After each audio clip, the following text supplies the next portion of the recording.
Ciao Marius. Ciao, ciao.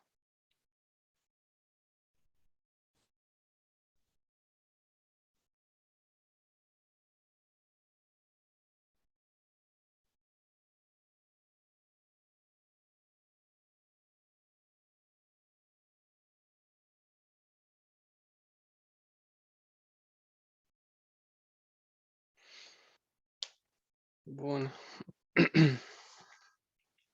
Ăștia suntem? Uite cum mai intru.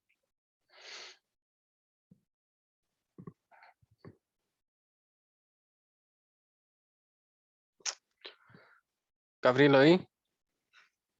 Da, da. Bun. Lațcoi? Da, Blană. Leancă? Da, da. Motoc? Prezent. Munteanu? Da. Musta? Aici. Motoc? Musta. Negrea? da, prezentă. Olei? Nu vrea să vorbească cu noi. A scris pe chat. E mut azi. Pascu? Nu te auzi. Sâiu? Prezent. Stănescu? Prezent. Ce liniștit ești azi. Știu, nu? Ștefănescu? Ești bolnav? Nu, dar n-am chef de fața ta. Ok. Usca? Prezent. Dar unde ești? De te auzi așa? Nu vrea să ne zică. Cine mai e? Gărășel de la EA2. Mamă, cum te-ai auzit? Păi am aici niște oameni care fac gălăgie și nu mă lasă în pace. Așa, cine mai e? Grozoni de la 1-1. Târziu. Julia de la UVT. Soarta. Ce cu VT-ul? Așa. Cine mai e? Cocoș. Paulescu Victor. Cocoș și Paulescu. Paulescu, tu de unde ești? 2-3. Stănescu, te dau afară. Așa, deci 2-2 Cocoș. Ce faci, Cocoș? Ai rude, bă? Nu. Acum văd că e același nume. Era să pic la CM din cauza asta. Lol. Și Paulescu, da? Și Dinamo din EA3. Ea 3. Bun. Altcineva mai e? Nu. Bun. Observ că ești în chat, Olei. Bun. Astăzi continuăm ședința de seminar de data trecută. Imediat. Ați reușit să vă faceți tema? Nu. Eu am făcut-o. Faci, Stănescu. Te cred, Stănescu. Marius, să vezi că trebuie să mă iau de tine, să-mi aduci aminte să zic ceva. Bine. Ok. Metode deterministe de generare a vectorilor de test și avem metoda căii critice. Aceasta este o metodă deterministă, independentă de eroare, de determinare a vectorilor de test, care își propune să detecteze pe o anumită cale de semnal din circuit a unui număr cât mai mare de erori de tip blocat P, fără însă a identifica erorile țintă distincte. Principal, metoda se bazează pe următoarea observație.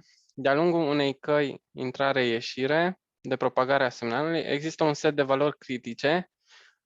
0 critic vom nota așa, cum se vede, respectiv 1 critic. Bun. Stai așa că mai intră cineva.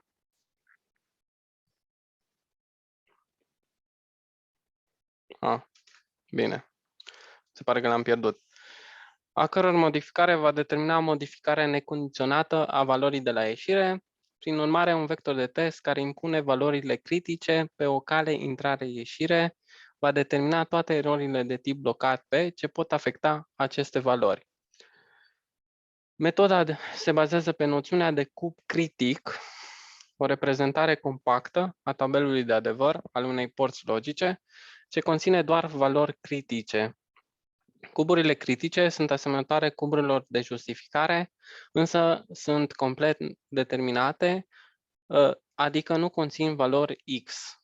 Da, și vedeți în exemplu, pentru poarta și, avem combinațiile 0 critic 1 și 1 0 critic vor da 0 critic la ieșire, respectiv 1 critic 1 critic va da 1 critic la ieșire.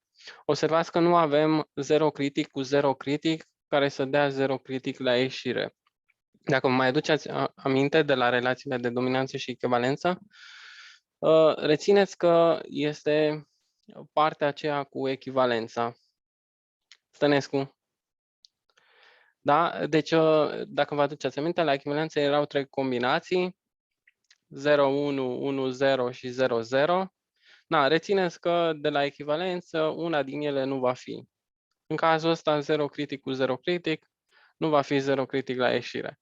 Respectiv, pentru poarta sau, aceeași idee, dacă mai țineți minte, la echivalență nu era 1 critic cu 1 critic să dea 1 critic.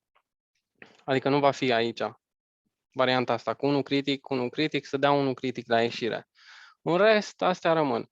0 critic cu 0 critic ne dă 0 critic, respectiv 1 critic cu 0 și 0 cu 1 critic ne vor da 1 critic la ieșire. Stănescu. Da. Te pun în waiting room dacă mai faci. N-am făcut nimic. Șterge chestia aia. N-am făcut eu. Îți dau remove. Bine, gata. Șterge acum sau îți dau remove? Ai un minut la dispoziție. Un minut ai la dispoziție. Gata. Bun. Sau exclusivul. Aici rămân toate combinațiile. Dar era 0, 0 e 0, 1, 1 e 0, 0, 1, 1, 0, dă 1 la ieșire. Da, aici sunt aceleași combinații, doar că punem critic la ele. Da, 0 critic cu 0 critic dă 0 critic la ieșire, 1 critic cu 1 critic, 0 critic la ieșire, 0 critic cu 1 critic și 1 critic cu 0 critic dau 1 critic la ieșire. Bun, iar la inversor rămâne 0 critic la intrare, 1 critic la ieșire, 1 critic la intrare, 0 critic la ieșire. Bun. Aveți ceva întrebări? Domnul Iagă, te-am trecut? Nu, numai ce am intrat. Bine.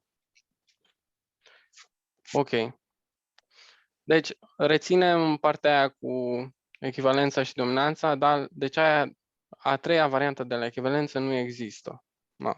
Și atunci învățăm tabelul imediat. Bun. Și o să vă ajute la test. Bun. Și-a mai intrat cineva. Bună seara, Col, din grupa 3-1. Zice, bună seara, domnul. Bună seara, domnul. Așa. Bună seara, domnul! Glumesc. Poți să-mi zici, Marius. Așa. Colu, da? Da, da. Bun. Cristian. Da. Bine. Și acum Mulțumesc. hai să facem problemele. Avem două probleme propuse. Bun. Se vede? Da. Bun. Mamă, ce plictisiți sunteți. Așa. Bun. Prima problemă. Se consideră circuitul logic combinațional din figură. Da, avem o poartă și nu cu două intrări, X1, X2. Ieșirea e notată cu Y1. O poartă sau nu cu două intrări. x3, x4, ieșirea notată cu y2 și o poartă și cu două intrări y1, y2 și ieșirea z. Bun.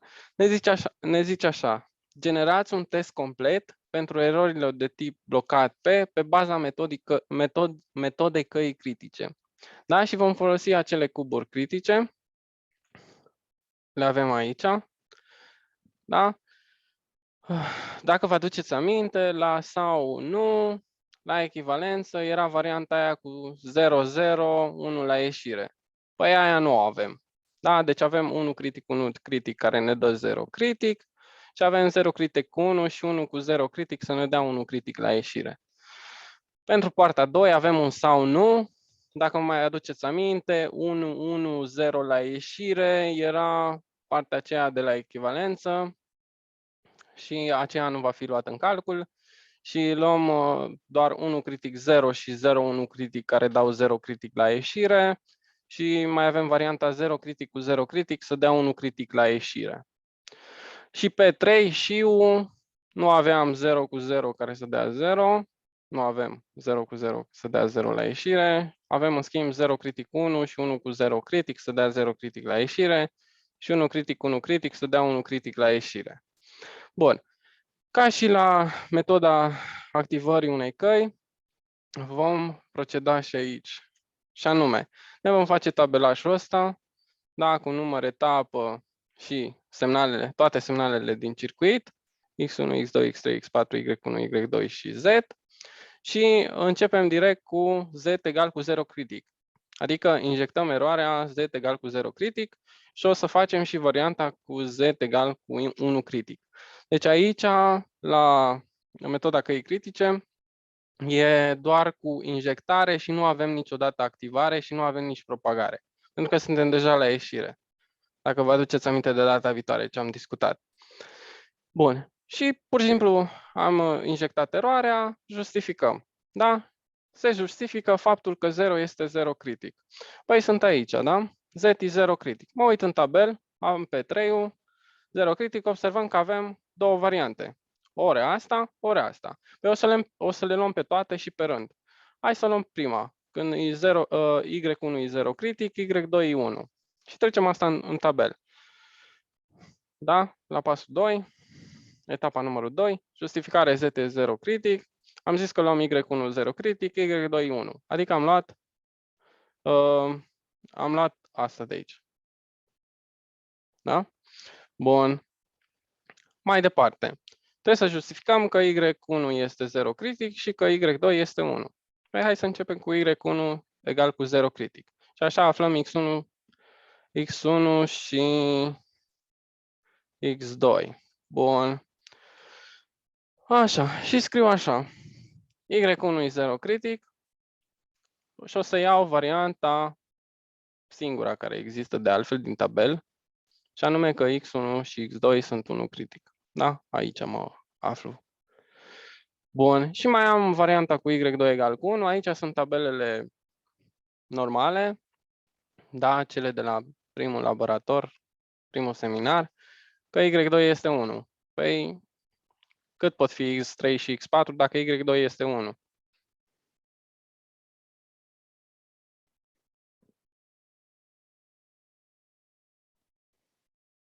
Cri. Ne trezim și noi? 0 și 0. Exact. Bun. Pasul 4. Justificarea Y2 egal cu 1. X3 și X4 sunt 0. Bun. Concluzia la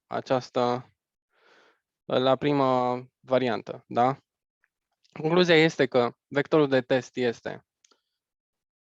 se va trece fără partea cu critic. Adică vom trece 1, 1, 0, 0, slash și avem aici 0 critic, dar nu vom trece 0 critic și vom trece D sau D' de la metoda activării unei căi. Și anume, când avem 0 critic vom trece D', când avem 1 critic vom trece D. În cazul nostru, Z fiind 0 critic, vom trece D'. Și mai trebuie să determinăm setul de erori. Da? Zicem setul de erori detectate, ne uităm unde avem critic. Păi avem aici, aici, aici și aici. și vom trece. X1 este blocat pe, nu voi trece 1 și voi trece pe DOS, adică voi trece 0. Și anume, și după aia, X2 blocat pe 0, Y1 blocat pe 1 și Z blocat pe 1. Și astea sunt erorile detectate. Întrebări aici dacă sunt, la concluzie.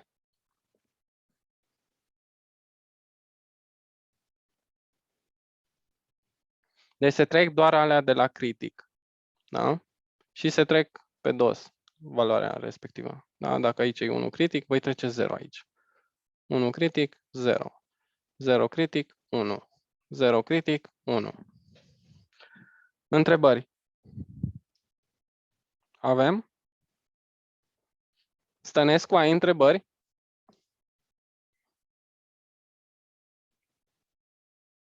Are cineva ceva întrebare? Nu am întrebări. Deci e totul clar.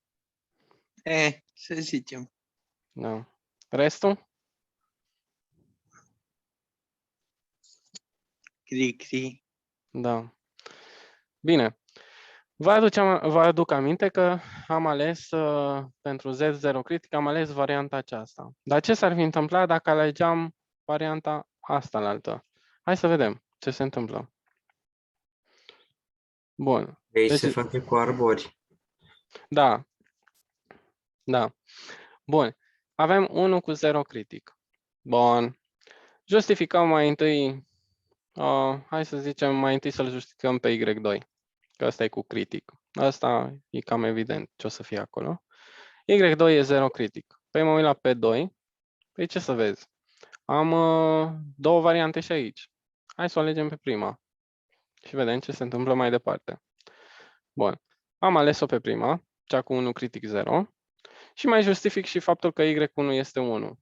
Păi dacă Y1 este 1, cât vor fi X1 și cât vor fi X2?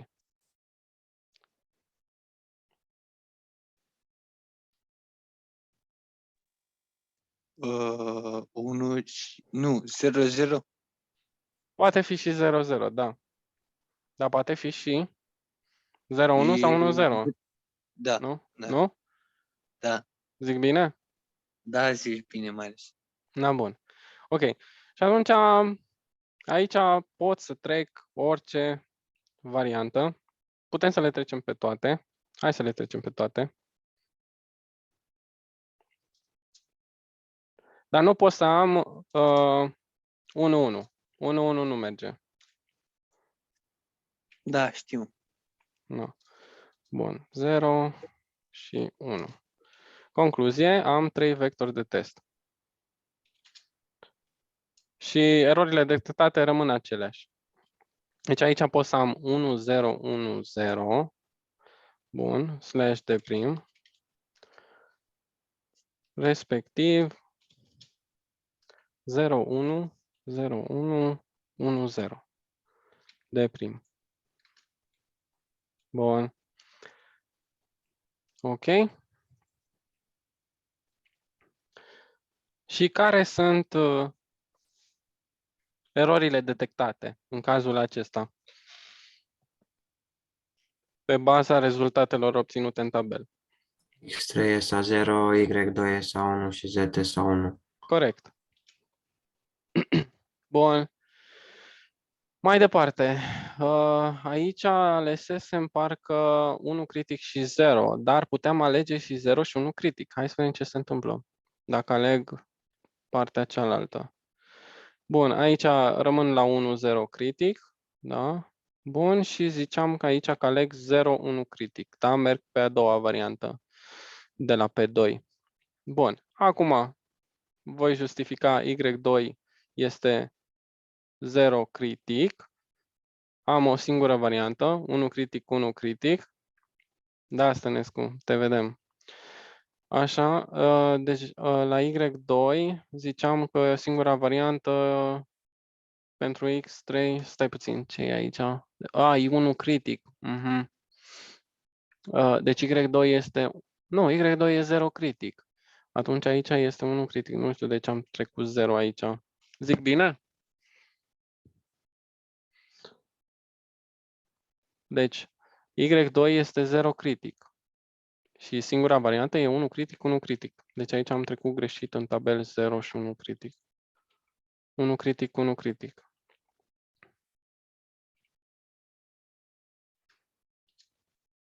Bun. Dar de ce doar 1 și 1? Poftim? De ce doar 1 și 1?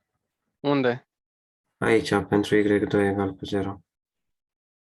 Nu poate să fie 1 sau 0 și îți dă 1 și negat vine tot 0? Nu, că am 0 critic aici. Aici am 0 critic. Asta nu e corectă. La asta te referi sau la ce te referi? Nu, păi da, ai poartă sau. Da, e sau nu? Ah, ok, scuze, mă uitam aici. Mă uitam la poarta asta, deci era corect. Bun. Bun, bine că ai zis. Deci, da, într-adevăr, deci Y2 este 0 critic și atunci aleg una din variante. Și am zis că alegem 0 și 1 critic aici. Bun.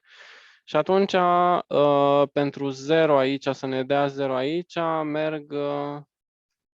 merg ambele variante? Deci, X3, stai puțin. Y1 e 1 și merg toate variantele astea. Bun, și Y2 este 0 critic. Și am zis că alegem 0 și 1 critic. Bun, ok. Ok, m-am lămurit. Credeam că greșisem. Bun. Concluzia. Cine e vectorul de test? 0, 0, 0, 1. Odată pot avea 1, 0, 0, 1 și pot avea 0, 1, 0, 1. Deci sunt 3 variante de răspuns. Și setul de erori detectate?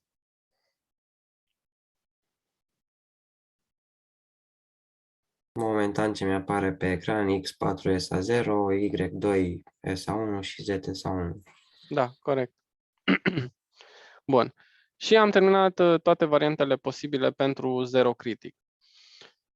Bun. Trecem la Z1 critic. Deci trecem când Z este 1 critic. Păi, ne uităm la P3. Singura variantă este asta, da? Din tabel. Deci, justificăm faptul că Z este 1 critic. Concluzie, Y1 este 1 critic, Y2 este 1 critic. Da? Corect? Da. Bun. Ok. Acum, trebuie să justificăm una din ele. Hai să zicem Y1 e 1 critic. Justificăm că Y1 e 1 critic. Hai, mai întâi Y2, că așa l-am trecut în tabel. Y2 e 1 critic. Și ne uităm la P2. Singura variantă e asta, 0 critic, 0 critic. Bun. După aia, justific că Y1 este 1 critic. Pe aici am două variante, ori 0 critic 1, ori 1, 0 critic. Și o să le trec pe ambele în același tabel ca să nu mai fac alt tabel. Bun. Ok, și acum aici am vectorul de test. Evident că am două, anume 0, 1, 0, 0, de data asta slash D, nu mai e D prim, pentru că Z-ul este 1 critic. Și mai am vectorul de test 1, 0, 0, 0, slash D. O să-l trec pe primul, 0, 1, 0, 0 și setul de erori detectate. Păi se vede clar că X2, X3, X4 sunt blocate pe 1, respectiv Y1, Y2 și Z blocate pe 0. Da? Și varianta cealaltă, 1, 0, 0, 0, slash D și erorile sunt aceleași. Da? Că observăm că nu s-a modificat, că s-au modificat doar X1, X2. Bun, și asta a fost prima problemă. Am terminat tot aici de verificat. Nu mai avem ce verifica. Întrebări ceva? S-a înțeles? Reiau? Nu știu. E ok. Da? Bun. Restul sunt atenți sau? Nu. Da, suntem. No. Bine. Bun. Problema numărul 8. Avem următorul circuit. Avem un P1 cu două intrări. E un și cu două intrări, X1, X2, Y1 notată ieșirea, un și normal cu două intrări, X2, X3 și Y2 ieșirea și de data asta avem o poartă sau cu 3 intrări, Y1, Y2 și X3 și ieșirea notată cu Z. La punctul A, ni se cere să generăm un test prin metoda căii critice și identificați vectori de test care detectează erorile Y1 SA0 și Y2 SA0. Păi ce credeți că vom face pentru a putea detecta Y1 SA0 și Y2 SA0? Ce anume va trebui să se afle în tabel pentru a avea erorile astea? Y1 SA0 și Y2 SA0. Vorbim de metoda căii critice. Să fie amândouă pe unul critic. Exact, dar nu în același timp. O să vedeți că nu se poate în același timp, ci pe rând. Deci va trebui să facem de 2 ori verificările. No. Bun. Pentru că Y1 și Y2 observați că sunt intrări pentru P3 și nu pot fi în același timp unul critic. Bun. Și la punctul B, ce am făcut data trecută, ne spune să determinăm prin metoda de data trecută vectorii de test care detectează erorile Y1 SA0 și Y2 SA0. O să vedeți că nici de data asta nu o să putem să le avem în același timp pe ambele, ci le vom face pe rând. Adică vom pune Y1 SA0 pe D o dată și după aia vom pune pe Y2 SA0 pe D. Și o să vedem ce se întâmplă. No. Bun. Și începem cu punctul A. Ne luăm prima dată pentru Z SA0. Pornim așa. Astea sunt tabelele. Astea nu ne interesează, că le-am mai văzut. Asta ne interesează. Deci, astea sunt singurele variante pentru P3. Și anume, dacă vă mai aduce aminte la sau, ce n-aveam la sau? Ce aveam la echivalență la sau? Dacă vă aduceți aminte.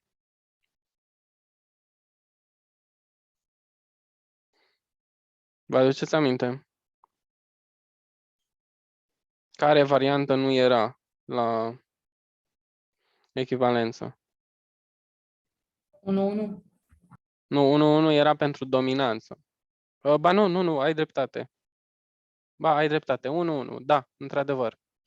Mă gândeam la și. Da, așa e. Și de-aia nu o să aveți 1 critic, 1 critic, 1 critic, e 1 critic. Și o să avem numai variantele astea. Și anume 0 critic, 0 critic, 0 critic ne dă 0 critic. Și astea sunt singurele variante posibile. 1 critic, 0, 0 e 1 critic. 0, 1 critic, 0, 0, 0, 1 critic să ne dea 1 critic la ieșire.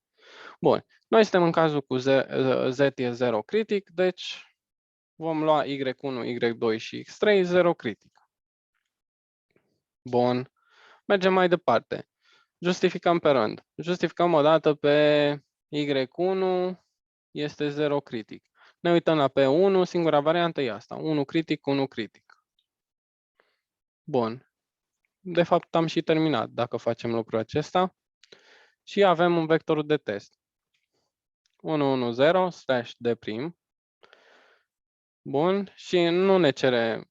Avem acum una dintre ele ce ni s-a cerut. Trebuia să vedem că Y1 este 1 critic și Y2 este sau Y2 este 1 critic. Avem? Nu avem.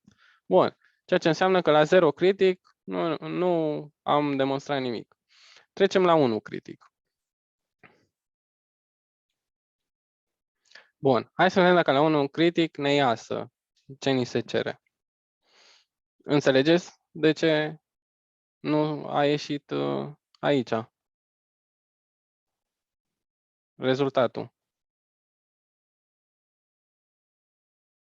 Ați înțeles de ce nu iasă aici rezultatul?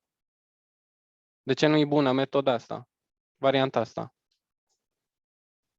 Nu e bună pentru că ni s-a cerut aici, ni s-a cerut să identificăm vectorii de test care detectează erorile Y1 SA0 și Y2 SA0. Dar la noi aici, în rezultat, la 0 critic, Y1 și Y2 sunt 0 critic și la 9 ne trebuie 1 critic. Deci, nu e bună varianta. Trecem la 1. La 1 critic. Cuburile critice rămân aceleași. Și ne alegem prima variantă. O luăm pe prima. Să vedem ce se întâmplă dacă o luăm pe prima. Evident, Y1 va fi 1 critic, Y2 va fi 0 și X3 va fi 0. Și le punem în tabel. Da? 1, 0, 0. Bun. După aia mergem mai departe. Justificăm pe Y1. Este egal cu 1 critic. Și avem două variante. Ori asta, ori asta. Hai să luăm pe prima. Bun. Am luat-o pe prima. Am acum îndeplinit ce mi s-a cerut. Am. Pentru că Y1 este 1 critic. Bun. Deci vectorul de test este 0, 1, 0 / D. Bun. Deci asta e bună. Bun. Dar nu am pe Y2 unul critic. Și atunci o să merg pe ramura aceasta. Dacă merg pe ramura aceasta, o să am ăsta 0, ăsta 1 critic, ceea ce mi-e bun. Pentru că trebuie să-mi detecteze Y2 ESA 0. Bun, și X3 0. Bun, și mai fac un tabel. Pentru metoda aceasta, când iau 0, 1, 0. Și aici mă opresc. Bine, completez tabelul. Bun. Y1 este 0. Bun, ceea ce înseamnă că 0 e numai când am 1 și 1 aici. Bun. Vectorul de test este ăsta. Și am găsit vectorii de test pentru care am îndeplinit faptul că Y1 este ESA 0 și Y2 este ESA 0. Și anume, asta e o soluție, 110/D, și cealaltă soluție este 010/D.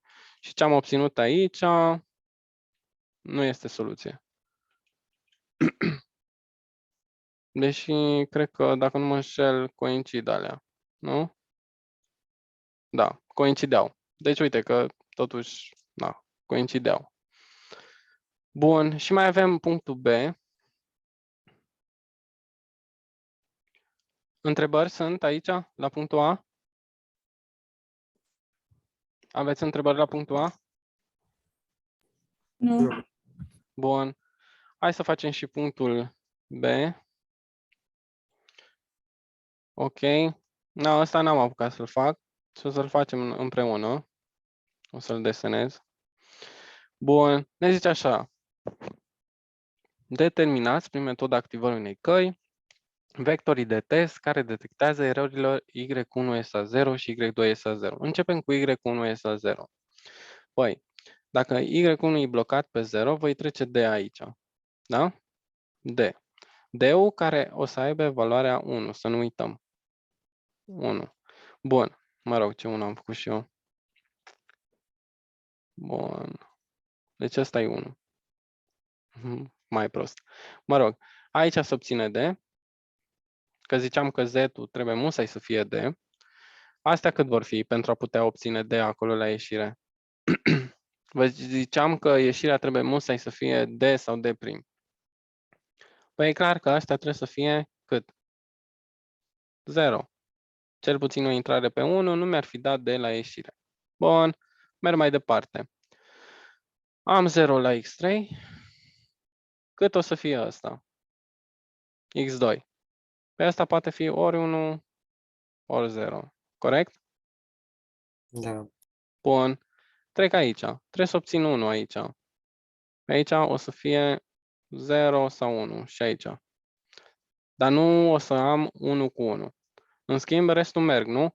1 cu 0, obțin 0 aici, 1 la ieșire. 0 cu 1, obțin 0 aici, 1 la ieșire și 0 cu 0. Concluzie, vectorul de test este. Nu o să mai fac tabel. În mod normal trebuie să faceți tabel. Dar nu o să mai fac tabelul. Da, și T-ul este. Hai să zicem așa cu acoladă. Avem 0, 1, 0 /D. Ăsta e 1. Altă variantă este 1, 0, 0 /D. Și a treia variantă este 0, 1, 1, 0, cea cu 0, 0. 0, 0, 0 /D. Da? Și asta e vectorul de test. Asta e soluția pentru Y1 ESA 0. Hai să vedem pentru Y2 S 0. S-a înțeles aici ce am făcut? Da. Bun. Hai să vedem pentru cealaltă.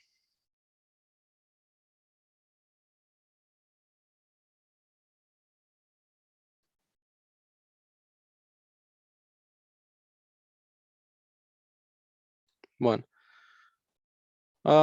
Y2 S 0. Păi aici este D-ul, clar, care e pe post de 1. Îmi trebuie de la ieșire, deci e clar că ăsta va fi 0, ăsta va fi 0, ăsta va fi 0. Păi 0 cu ceva, să zicem orice aici, poate să dea 1 aici. Nu. Nu. Concluzie, T este mulțimea vidă. Bun. Întrebări?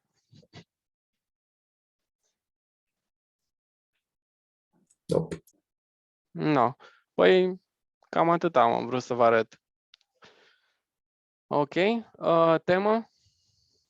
Aveți de continuat problemele propuse. Punctul C de aici. Aveți să determinați prin metoda căii critice vectorii de test care impun la ieșirea circuitului valoarea critică 1 critic și erorile de tip blocat pe detectate de aceștia. Păi vă duceți frumos la... Cred că ăsta era primul. Da, ăsta era. Aici aveți Z1 critic. Vă treceți frumos tabelașele pentru ele. Sunt exact aceleași de le-am folosit. Aveți aici pentru inversor, iar asta negate. No, aici e singura diferență că se schimbă ieșirea. Și la fel și aici. În rest, combinațiile rămân aceleași. Bun. Ok. Și faceți toate variantele. Da? Deci cumva să vă acopere tot tabelul. Cum am făcut la laborator astăzi. Și punct PP7. Determinați un test complet minimal pentru circuitul din figură. No. Și trebuie prin metoda căii critice să faceți. No. Și tot așa, un test complet. No. Și vedeți că acum aveți 2 ieșiri. No. Vedeți cum vă descurcați. Aveți și ceva aici, indicații la soluții. Indicații și soluții. Bun. Cam atâta am vrut să vă arăt pe azi. Dacă aveți voi ceva întrebări, dacă nu, încheiem astăzi. Acum. Încheiem astăzi. Aveți ceva întrebări? Nu. Bine. Marius, da. Bine, la revedere. Săptămână ușoară în continuare. Să Da, aveți o, La revedere, domnul. să aveți o seară. La revedere. Salut.